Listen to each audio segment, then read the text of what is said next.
San Francisco. If you saw my packing vlog, you'll know that I'm here for work for a couple days. This is the day I just got in, so this is like my only free afternoon. So I'm in San Francisco right now in the Presidio, and I'm gonna get some lunch here, and then I'm going to go to the Walt Disney Family Museum. So I am super excited about this. It is a perfectly clear day, as you can tell. You know, the weather in San Francisco is like, you never know what you're gonna get, but it should be a really great afternoon.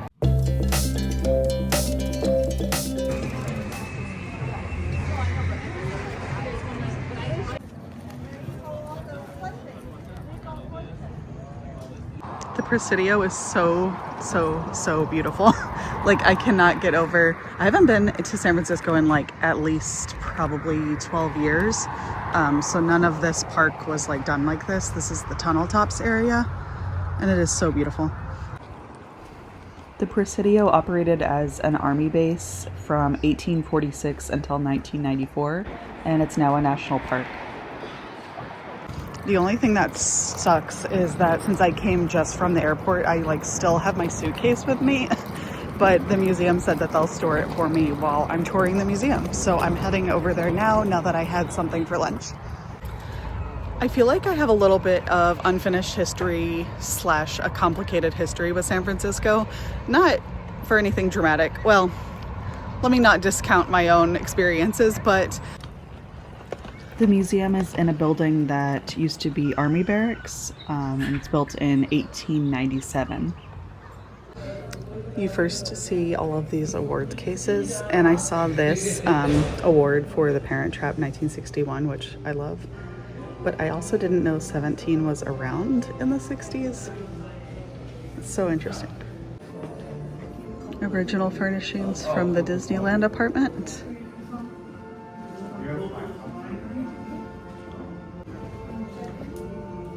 So that's not the lamp from the window, but it's this lamp here.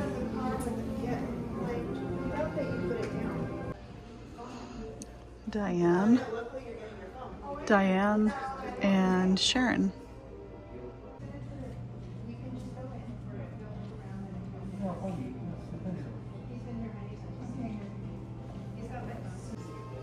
This is really cool info on how the Disney name as we know it came to be. Pause to read this. It's actually really interesting. These are buttons from Flora Disney's wedding dress. That is so cool. This is Walt's father Elias's fiddle. It's the birthplace in Chicago. This first room has these really beautiful vignettes that do a really good job of explaining like the early years of the Disney family, such as when they relocated from Chicago to Marceline, Missouri, as well as Walt's time in the service.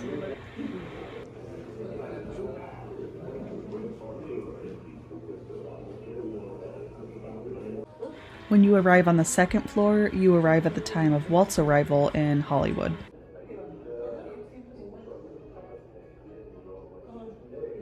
This camera cost $300. I actually feel like that's a lot.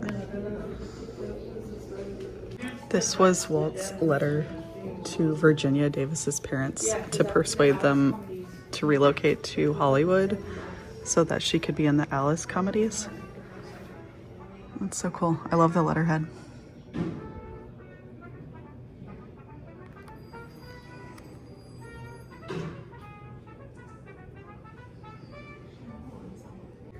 And this one is Walt's letter to Iwerks to invite him to join the studio staff.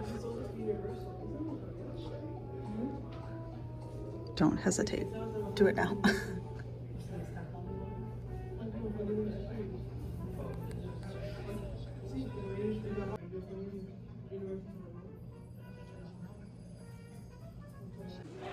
This next room is where it talks about Walt losing Oswald and Walt creating Mickey, and also the Disney's first homes in Los Angeles.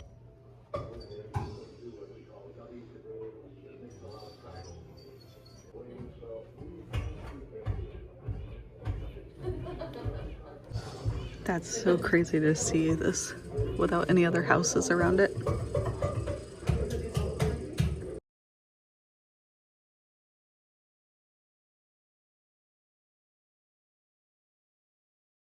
These are the musical instruments. Oh, you can do a game. Look, two. You can touch that. Esas cositas así, me acuerdo que había que le damos vuelta y veías.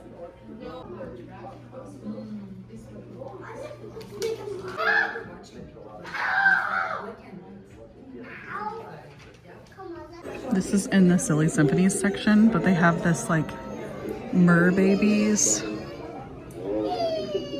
like merry-go-round. Is this what the merry-go-round in DCA used to be themed after? I didn't know if that officially had a theme.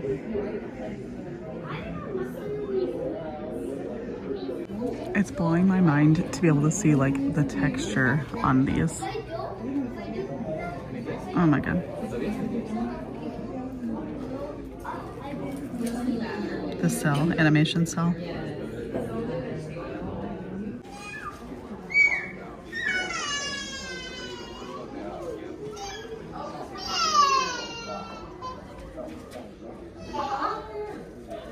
This is Lillian's Cartier bracelet worn at the Carthay Circle premiere of Snow White.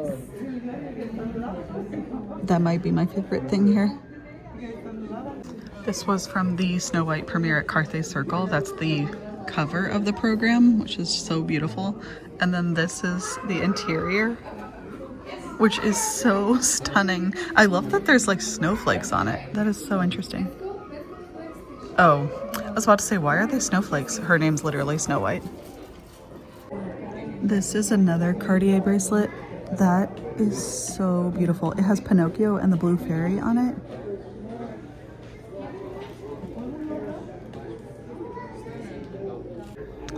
This crazy looking thing is the flow chart from an employee handbook at the Burbank studio of the creative flow involved in producing a Disney film.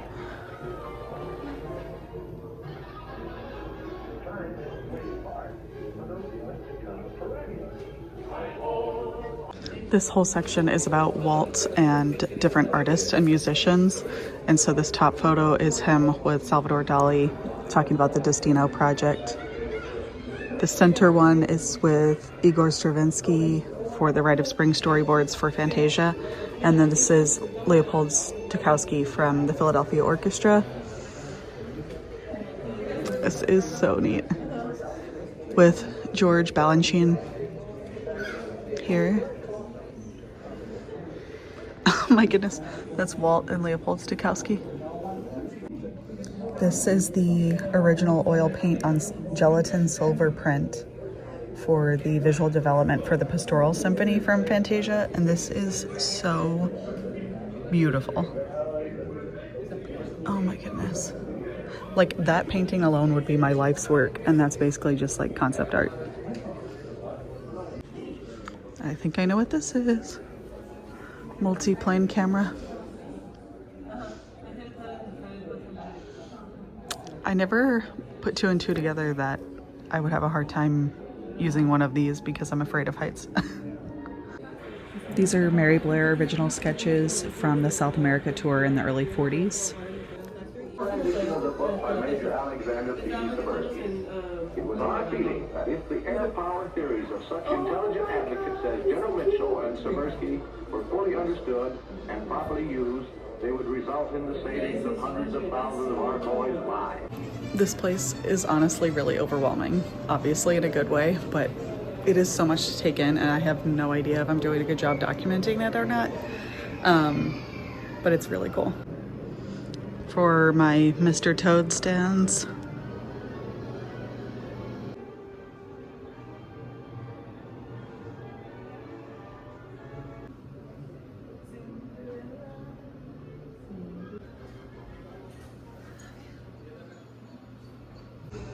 This is Walt's miniatures collection, which I did not even know was something he collected.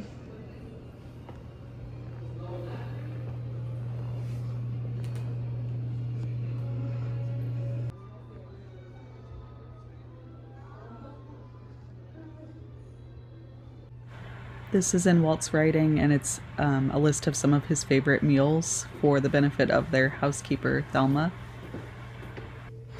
Of course, the chili. He was a simple man. This is his lawn bowling balls and bag.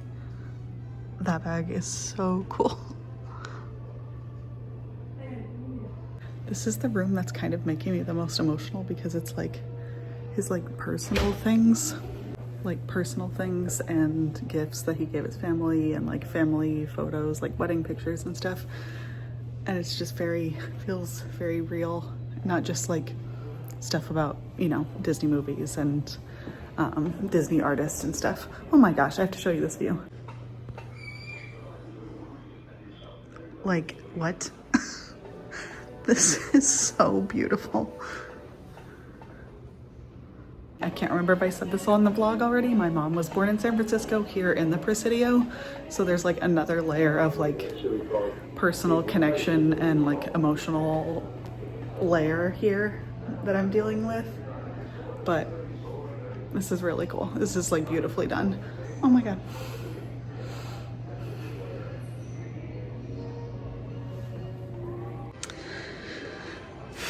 You already know what it is, but it's a Griffith Park bench.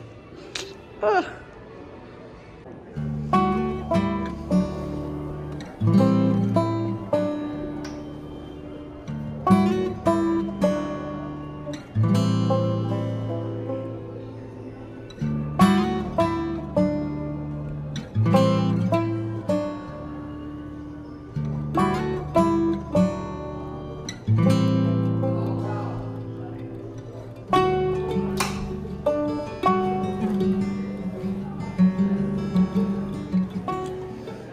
I came around the corner and it just got worse, as in better. Like, cut the scene, I'm done. I'm done for. The train, Walt's train, the Carrollwood Pacific. I have left my body. How am I supposed to just go on with my day after this?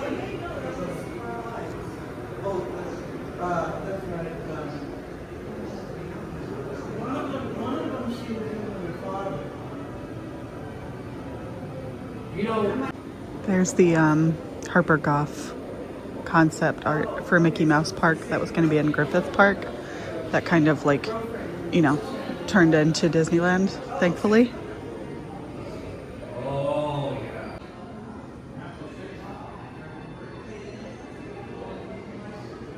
And it's the back.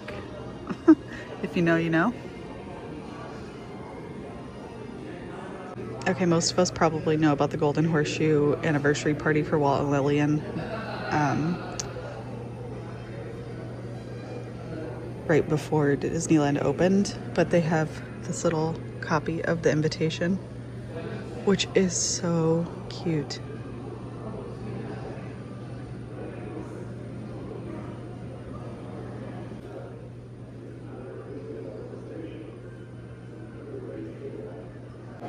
This area like wraps around and you're like slowly going down this ramp, but I just looked down and saw the Epcot shape. So let this be my formal appeal / threat to Walt Disney Company. Don't ever get rid of the Mark Twain Steamboat or the Golden Horseshoe. Okay, got it? Capiche? This is a really cool model of Disneyland because it's not like, it's obviously not opening day Disneyland because there's like Haunted Mansion, Pirates, Matterhorn, all of this stuff over here. But I do feel like it's very close to the Disneyland of my childhood. Oh, no, there's People Mover. People of this country are allowed to see and hear a new adventure and entertainment. And will come upon the American scene shortly under the title of Disneyland. I'm here to tell you more about Disneyland and Mr. Walt Disney.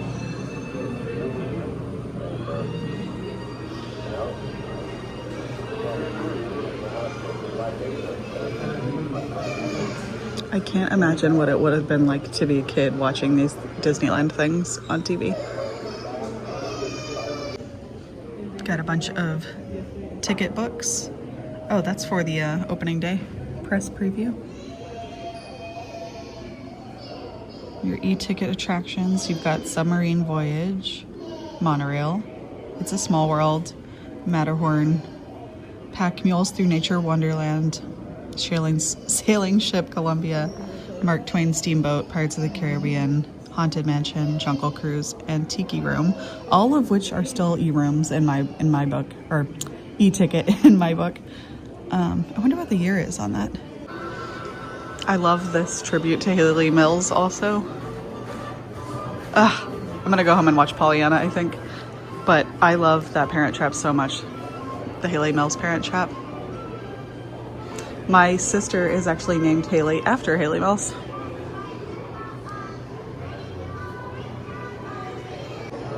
This is the Olympic torch from the 1960 Olympics, and John Hench had designed this torch, and it says it served as a model for future Olympic torches. That is beautiful. It looks like it would be so heavy.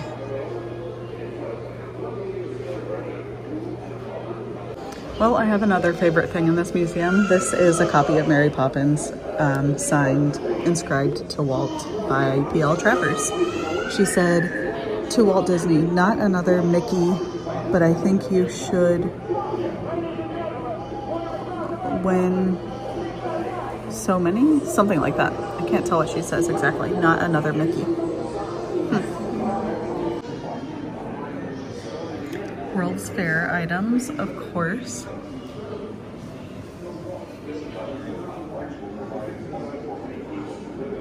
Oh, it looks like this was like the internal memo to Walt Disney Imagineering Wide employees about their forthcoming trip to New York World's Fair. Choosing your wardrobe, your flight, your arrival, your visits to the fair, the Tower Lounge, your visits to Manhattan, and your departure. Studio sketch art for Mary Poppins, obviously. Oh, that is a cool shot. Jane and Michael. And Bert. This is called optical printer number 2, and then this was the camera that they used in order to have animated backgrounds or characters with live actors. You know, like in Mary Poppins and Song of the South, and what else? But this is really cool. It's huge. It's like as big as a room.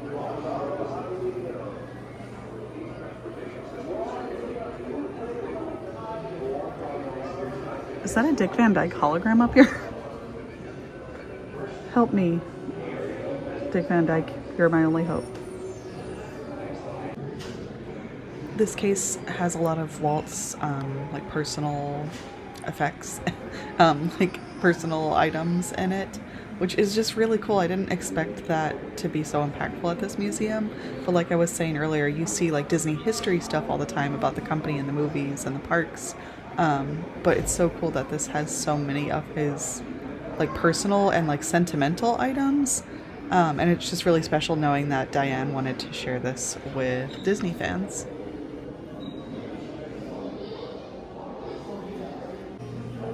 This is one of the models from the Carousel of Progress. This would be, you know, the last scene that they keep updating but remains outdated.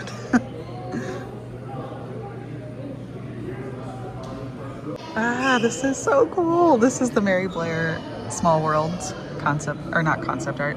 Yeah, I guess it's concept art, but like pencil drawings.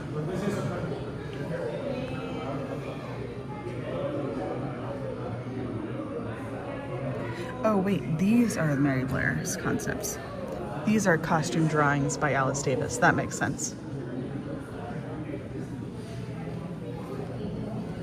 And these are by Mark Davis. These are character model cutouts.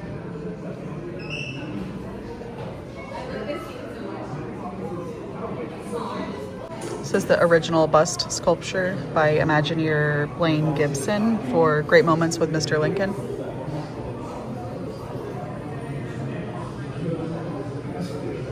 This section is kind of emotional because it's about Walt's final projects, and, you know, things that he had scheduled and he was working on, like Florida Project, etc. And then this shot is with Walt with the cast on the set of Happiest Millionaire, which is kind of an interesting movie because it's based on a real life Philadelphia family, and I actually just recently watched this movie.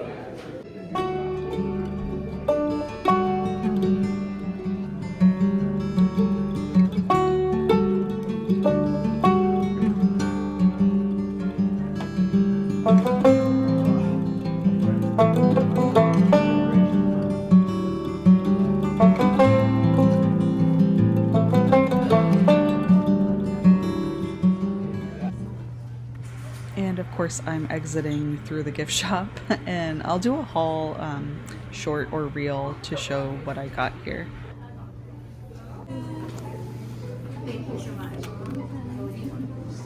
Absolutely getting this.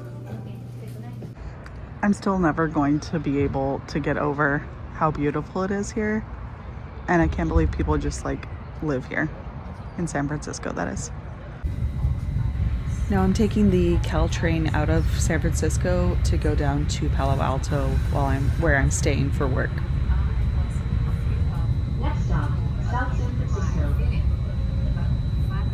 I was watching back my videos from earlier today and I realized I never finished saying why I said that me and San Francisco have like unfinished or like unresolved, I don't know, like my trips to San Francisco have always been weird or for weird reasons.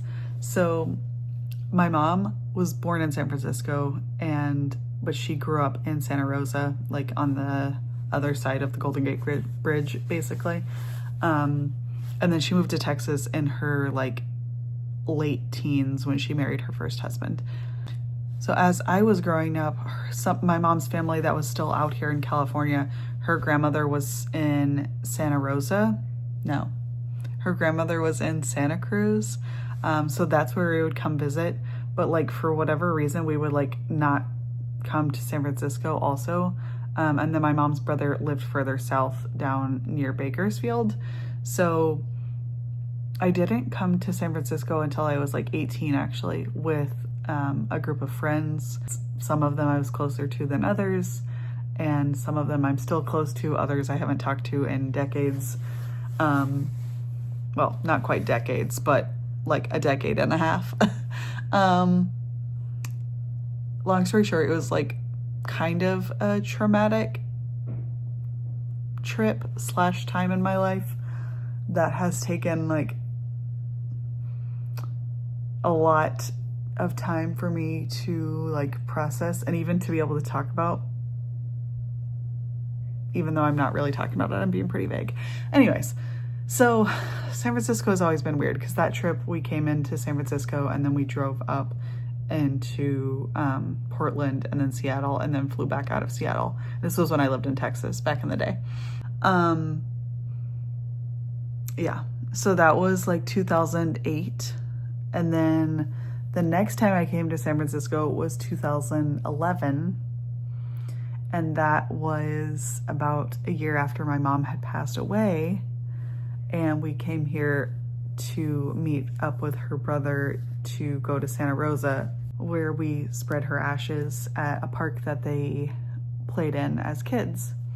It was like that, like ashes and remains are not something that is something meaningful for me. But I think, I hope that it was meaningful for him.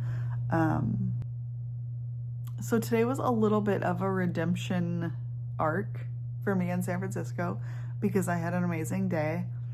And I definitely hope that I get to come back either for work or like Kyle and I come back and do, because there's so many other things I want to do here that I've just never done. But I am gonna end this vlog here.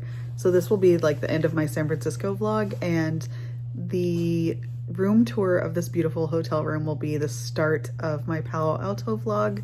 But yeah, thank you so much for watching. I loved the Walt Disney Family Museum so much. Let me know in the comments if you've ever been, or what your favorite things to do in San Francisco are that I should do next time I'm here. Thanks again for watching. Please give this video a thumbs up. I'd be so appreciative if you should decide to subscribe, and stay tuned for the Palo Alto vlog, and I'll see you real soon.